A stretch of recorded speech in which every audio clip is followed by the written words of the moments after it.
Qureshi, if I can come to you in the very beginning, you've seen the separatism, the kind of violence, the kind of stone pelting, the kind of turns that it has taken, in the last 3 decades.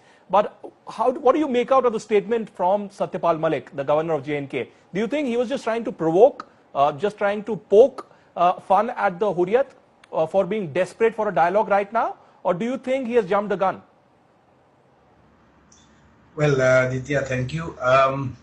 First of all, that is for the governor to explain what he actually meant by a statement.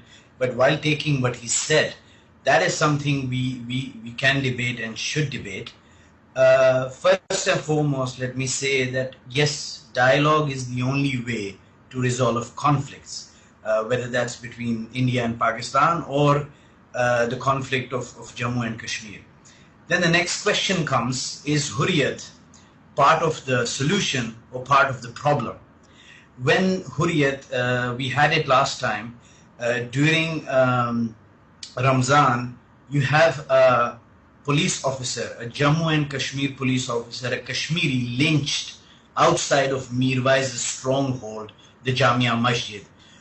You have these leaders glorifying militants, terrorists, stone pelters, Hafiz Sayyids, Lashkar-e-Toiba, Jaish-e-Mohammed, Hizbul Mujahideens, all these things. Then I'm not going to quote an Indian or an international source. Let's go to Asad Durrani, the ex-ISI chief, who has written in his book that the Hurriyat was made by the ISI, sponsored by the ISI. They brought it into Kashmir in order to give vent to let the world know that there is a political platform which is running for Kashmir, but it was made by the ISI. Now, if you take all these things into consideration, why talk to the Hurriyat? Why doesn't Delhi or the governor or the prime minister talk to Pakistan directly? Talk to the ISI, talk to the army chief. I've said it earlier, this is the B team of the ISI operating in Srinagar. These people, and why give them legitimacy?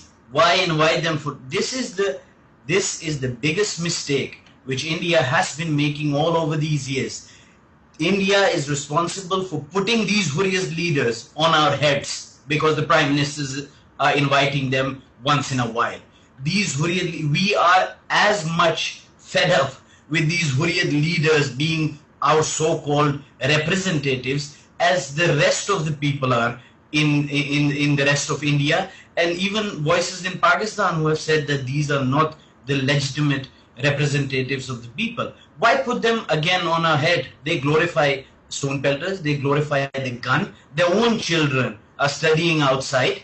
Their own children are either in Delhi, Malaysia, London, or any other foreign country, and they glorify other people. Why not talk to the fathers and mothers of these young, brainwashed, indoctrinated children who, whether used or abused, picked up the gun and lost their lives for a mirage which was shown to them by the Hurriyat? Why not talk to the street vendor who has to forego his salary, his income, because of a hartal being imposed on him by this Hurriyat? Why not talk to the student who wants to have education but cannot go to school because Hurriyat imposes a hartal? Why not talk on that ambulance driver who wants to work and take sick people to hospitals but cannot do that because those glorified youngsters by the Hurriyat who pelt also stones on his ambulance? Why not talk to the common Kashmiri? Why not talk to the youth? Why not talk to you? Why not talk to the likes of you and the likes of me? Why this Hurriyat? This is an imposed establishment put on our heads by the ISI, and Delhi is giving it legitimacy every 5-6 years by inviting it to coffee and tea at the Prime Minister's office. What is this? Are we going to get a solution by doing this? I don't think so. You need to involve people at grassroots level.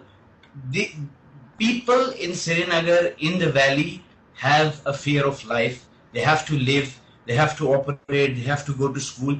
And speaking out against these elements is dangerous for them. And when Delhi will invite them for talks as well, they will again create a sense of credibility and legitimacy and then people have to suffer again for the coming years.